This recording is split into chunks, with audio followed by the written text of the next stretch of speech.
ओम ब्रह्मानंदं परम सुखदं केवलं ज्ञानमूर्तिं द्वन्द्वातीतं गगन सदृश्यं तत्त्वमस्यादिलक्ष्यम् एकं नित्यं विमलमचलं सर्वधी साक्षिभूतं भावातीतं त्रिगुणरहितं श्री शिवानंदं तं नमामि। ओम। भगवान के जो महान भक्त हैं या भगवान का जो चरित्र है उसका श्रवण करने पर मन निर्मल होता है, चित्त की शुद्धि होती है। कहें तो जहाँ जो भौतिकतावादी व्यक्ति है, चाहे वो प्राचीन काल के हों चाहे आधुनिक काल के हों, उनका चरित्र सुनने पर, जीवन चरित्र का श्रवण करने पर मन में विकार उत्पन्न होते हैं, लोभ उत्पन्न होता है। जबकि जो भगवान के भक्त हैं उनके चरित्र से मन शुद्ध होता है। तो इसी क्रम में हम अपने दादा गुरु महाराज श्री स्वामी शिवानंद सरस्वती जी का जीवन चरित्र का एक संक्षिप्त रूप लेंगे। उनका जन्म हुआ था ब्राह्मण परिवार में, दक्षिण भारत में, तमिलनाडु में। एक पट्टामलाई गांव था, उस गांव में हुआ था। और पिताजी का नाम था विंगा अय्यर और माताजी का नाम था पार्वती अम्मा।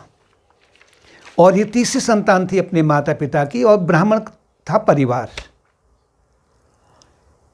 पिताजी शिव के महान भक्त थे। जैसे थोड़े बड़े हुए तो ये अपने पिताजी के लिए बिल्वपत्र या बेलपत्री और पुष्प तोड़ के लाते थे पूजा के लिए। और अपने माताजी से ये जब भोजन मांगते थे तो बाहर जो दरवाजे पर या आसपास में जो इनके, चाहे कीड़े मकड़े हों, चींटियाँ वगैरह भी हों या पशु पक्षी हों, उनको भोजन खिलाया करते थे। अर्थात कहें कि बचपने से इनके भीतर में दया का भाव, करुणा का भाव, विनम्रता का भाव भरा हुआ था। जन्म इनका हुआ था 8 सितंबर 1887 को, 8 सितंबर 1887। थोड़े से जब ये बड़े हुए तो ये इनको स्कूल में एडमिशन कराया गया। तो क्लास में अपने हमेशा प्रथम आया करते थे। साथ में ये ऑलराउंडर थे क्लास में, यानी कि हर चीज़ में ऑलराउंडर थे। क्लास में जैसे डिबेट है, ड्रामा है, उसमें भी इन्होंने अपना भाग लेना है। पढ़ाई में नंबर 1 आते थे। मजाकिया स्वभाव इनका था, प्रसन्न रहते थे हमेशा। फिर उन्होंने बाद में जब स्कूल की पढ़ाई की तो इन्होंने मेडिकल कॉलेज में एडमिशन लिया और वहाँ ये एक फिजिशियन के रूप में MBBS बन करके निकल आए। जब ये स्टूडेंट थे मेडिकल के तो ये क्या करते थे, और जब छात्र मेडिकल के जब छुट्टी होती थी घर आते थे तो ये वहीं रहते थे अस्पताल में। रोगियों की सेवा टहल करना है, उनका ध्यान रखना है, दवा देना है, और ऑपरेशन थिएटर में डॉक्टर उनके साथ में ये उनकी भी सहायता करते थे। डॉक्टर कहते थे कि ये जो छात्र है फर्स्ट ईयर का, ये लास्ट ईयर के छात्रों से भी कहीं और आगे बढ़ा हुआ है, यानी कि हाईली इंटेलिजेंट जिन्हें कह सकते हैं। मेडिकल करने के बाद में ये वहीं तमिलनाडु में किसी सरकारी अस्पताल में डॉक्टर बन गए और वहाँ रोगियों की उनको देखना है, सेवा टहल करना है। कभी उनके लिए जो दवा इत्यादि है वो लाना है, कभी उनको फ्री देना है। ये काम इनका चलते रहा और अंत में इन्होंने 1913 में 1913 में 26 वर्ष की आयु में ये भारत छोड़ करके मलेशिया चले गए। वहाँ किसी के कहने पर जब ये गए तो वहाँ इन्होंने देखा, और साथ में जब ये जहाज़ में गए थे तो ये अपने साथ में शाकाहारी भोजन बना के ले गए थे घर से, क्योंकि जहाज़ में उन दिनों क्या मिलता था, मांसाहारी तो होता ना ज़्यादा विदेशों में। एक तो ब्राह्मण परिवार के हैं, फिर इनमें आध्यात्मिकता भरी पड़ी है, तो ये शाकाहारी भोजन को ही इन्होंने वहाँ पर अपना प्रयोग किया जहाज़ में। वहाँ जाने के बाद में इनको एक रबर एस्टेट के मालिक से मिलवाया गया, जो कि था एक अंग्रेज, लंबा चौड़ा, क्रूर स्वभाव, यानी कि कहेंगे एक प्रकार से कि वो दयनीय व्यक्ति था। उसके थे वहाँ पर 3 अस्पताल। तो वहाँ इन्होंने नौकरी की, जबकि इनके किसी जानकार ने कहा था, जो कि भारतवर्ष का ही था, कहा कि तुम यहाँ नौकरी मत करो, लेकिन इन्होंने कहा कि नहीं, मैं यही नौकरी करूँगा। तो ये इन्होंने कहा कि तुम एक अस्पताल करो, मैं तो आपके 3 के 3 अस्पताल को संभाल सकता हूँ, क्योंकि इनमें दयालु स्वभाव था इनका, मिलनसार थे, मजाक तो फिर ये करते ही थे, जो कि सात्विकी मजाक है, सहानुभूति इनके अंदर थी। तो इससे क्या हुआ कि ये पूरे अस्पताल का कार्य संभालते थे। कभी पर्ची भी काटना है, ट्रीटमेंट भी करना है, देखना भी है, कभी जो वहाँ निर्धन होते थे उनके लिए फ्री में उनको दवा देना है, उनके घर भी जाना है, रात रात को भी कभी उनके घर में रहते थे, घर के बाहर रहते थे कि मेरा पेशेंट ठीक हुआ या नहीं हुआ है।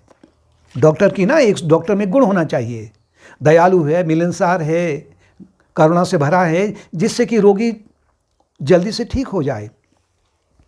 साथ में ये साधु संतों की भी सेवा में लगे रहते थे, जो कोई और निर्धन लोग हैं, भीख मांगने के लिए आए हैं, तो उनकी भी ये सेवा टहल करते थे, क्योंकि इनकी जो सैलरी थी काफ़ी ज़्यादा थी उस समय में।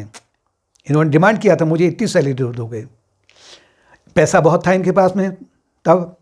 तो ये क्या करते थे कि इनका जो अगला गुण था, वो इन्हें सोने के आभूषण पहनने का बड़ा शौक था। कभी कभी ये जब अपने काम पर जाते थे ड्यूटी पर, तो ये अपने 10 अंगुली में अंगूठियाँ पहनते थे, सोने की अंगूठियाँ, गले में सोने के हार 2-2, 3-3, कपड़े इनके वेल अप टू डेट, बिल्कुल वेल टू डू, महंगे कपड़े, यानी कि ठाट बाट से रहते थे। साथ में स्वयं पाकी थे, जिस कमरे में रहते थे अपने हाथ से भोजन बनाना, बर्तन धोना, कपड़े धोना। चाहते तो ये वहाँ किसी को एंगेज कर सकते थे, ले सकते थे, लेकिन ऐसा इन्होंने नहीं किया। और साथ में ये पूजा में, जप में, ध्यान में, गीता का अध्ययन है, रामायण है, महाभारत है, और जो शास्त्र हैं उनका भी ये निरंतर लगन से अध्ययन किया करते थे, जिससे कि इनकी चित्त शुद्धि होने लगी थी, बढ़ गई थी। यानी कि क्योंकि आध्यात्मिक मार्ग में बढ़ने का जो पहला लक्षण है वो है सेवा कार्य, कर्मयोग। और कर्मयोग से इनका जब चित्त शुद्ध हो गया, तो एक बार इनका जो मिलन है एक योगी से हो गया। एक साधु आए, उन्होंने इनको एक पुस्तक दी जिसका नाम था जीव ब्रह्म एकम। जीवात्मा और ब्रह्म दोनों एक ही हैं, यानी कि ज्ञान योग की जहाँ पराकाष्ठा होती है। उस पुस्तक को पढ़ने के बाद इनके भीतर की जो चिंगारी थी आध्यात्मिक मार्ग की, वो प्रखर हो गई, यानी भड़क गई चिंगारी। दिन बीतते गए और अंत में 10 वर्ष के बाद में इन्होंने वहाँ मलेशिया को छोड़ दिया। ये भारतवर्ष आ गए अपने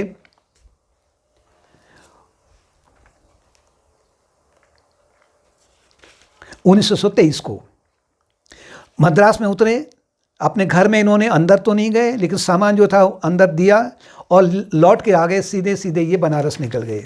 बनारस में इन्होंने विश्वनाथ महाराज की, भगवान शिव की पूजा की, उनके दर्शन किए। दर्शन करने के बाद में ये फिर 1 वर्ष करीब वहाँ रहे। साधु महाराज हैं, संत महात्मा हैं, उनके साथ में रह करके जिज्ञासा को इन्होंने अपनी बढ़ाया, शांति भी किया। और उस 1 वर्ष के बाद में 1924 को ये ऋषिकेश में आ गए। डॉक्टर कुप्पू स्वामी इनका नाम था अभी। तो ये ऋषिकेश आ गए। तो डॉक्टर कुप्पू स्वामी जब ऋषिकेश में आए तो उन दिनों तो बहुत कम भीड़ होती थी वहाँ पर, लेकिन ऋषि मुनि वहाँ पर तब भी थे। इनका जो सामना हुआ एक दिन, श्री कैलाश आश्रम के जो महंत हैं स्वामी विश्वानंद सरस्वती जी महाराज, उनसे सामना हुआ। गुरु ने चेले को देख लिया, चेले ने गुरु को देख लिया, यानी दोनों का मिलन हो गया। बस इनको दीक्षा दी गई, संन्यास की मंत्र दीक्षा दी गई। उसके बाद में ये डॉक्टर कुप्पू स्वामी से स्वामी शिवानंद सरस्वती महाराज कहलाए गए। और जहाँ पर अभी इनका आश्रम है, डिवाइन लाइफ सोसाइटी है, दिव्य जीवन संघ है, वहाँ पर पहले गांव के लोग होते थे ना, तो अपने जैसे एक सीजन में जाड़ों में आते थे, वो अपने गाय भैंसों को लेकर करके उनको चराने के लिए, तो कहीं कुटिया बना ली, छोटी सी झोपड़ी बना ली, और फिर उसके बाद में निकल जाते थे अपने घर को। तो वो लोग बाद में उन जो झोपड़ी इत्यादि उनको छोड़ दिया करते थे। एक उनको ऐसी एक कोई छोटी भी झोपड़ी मिली तो वहाँ ये चले गए, देखा कि वहाँ पर बिच्छू भी हैं, पिस्सू भी हैं, छत चू रही है। तो वहाँ पर इन्होंने रहने का अपना मन बनाया, उसे लीपा, झोपड़ी को ठीक से किया, अपना कुटीर बनाया।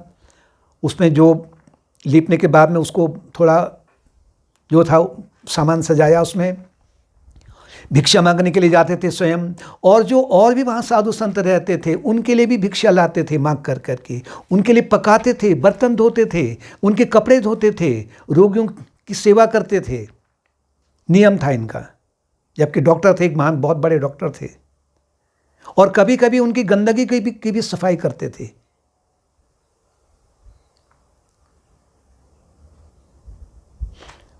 उसके बाद में जब इनका परिव्राजक समय आया, यानी कि जिसमें घूमते हैं योगी जन, तो ये मानसरोवर भी पैदल गए, दक्षिण भारत में भी गए, कन्याकुमारी इत्यादि गए।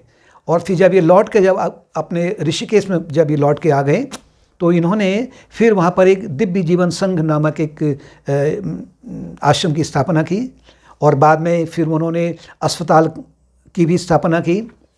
और फिर धीरे धीरे जो थे आसपास के जो गांव थे उनका इनके प्रति बड़ा आदर होता था। एक महान योगी बन चुके थे, आत्मज्ञानी संत बन चुके थे, देश विदेश से इनके पास में लोग आते थे, जिसमें बड़े बड़े डॉक्टर होते थे, बड़े बड़े प्रोफेसर होते थे, नेतागण होते थे, यानी हर क्षेत्र में जो उन्नत है वो इनके पास में आते थे इनकी शिक्षा को ग्रहण करने के लिए। ये अपने हाथ से उनको चिट्ठियां लिखा करते थे। ऑस्ट्रेलिया में है, इंग्लैंड में है, अमेरिका में है, अफ्रीका में है, और अभी भी वर्तमान में देश विदेशों में इनके आश्रम स्थापित हैं, जहां इनके शिष्य ने वहां पर स्थापना की। और इनके जो अंतिम शिष्य अभी जो अभी शरीर में हैं वो हमारे स्वामी जी हैं, गुरु महाराज हैं। स्वामी ज्योतिर्मयानंद महाराज अभी मियामी में योगा रिसर्च फाउंडेशन के संस्थापक हैं, और 92 वर्ष उनकी अभी आयु है। वो उनके अभी अंतिम शिष्य शरीर में हैं। उन्होंने कहा था कि मैंने 1 दर्जन से अधिक अपने शिष्यों को तैयार किया है, कि जो कि सम्राटों के सम्राट हैं, वो पूरे विश्व भर में जा कर करके ज्ञान का प्रसार करेंगे। इनका जो ध्येय क्या था?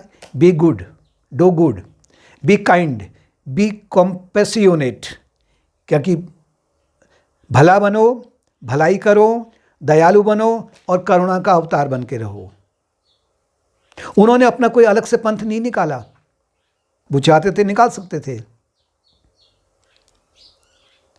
लेकिन उन्होंने जो गीता का सार है, जो रामायण का सार है, जो उपनिषदों का सार है, उसी को कहा कि यही मुख्य यही है, जिसमें कि 4 स्तंभ हैं योग के। ज्ञान योग है, भक्ति योग है, ध्यान योग है, कर्म योग है। इनके माध्यम से उन्होंने कहा कि जो भक्त है वो आगे बढ़ सकता है, वो उसकी स्थायी उन्नति हो सकती है। अंतिम समय जो इनका था, ये कुछ शरीर से अस्वस्थ रहे, तो वहाँ भी इन्होंने अस्वस्थ रहने पर भी अपने आश्रम का जो इनका जो मिशन है उसको सुचारू रूप से संचालित किया। और अंत में 14 जुलाई 1963 को 14 जुलाई 1963 को इन्होंने महाप्रयाण कर लिया था, महान समाधि में चले गए थे। एक महान संत जो इस संसार में आया था, उसने अपना जो कार्य है उसका वो कार्य का प्रयोजन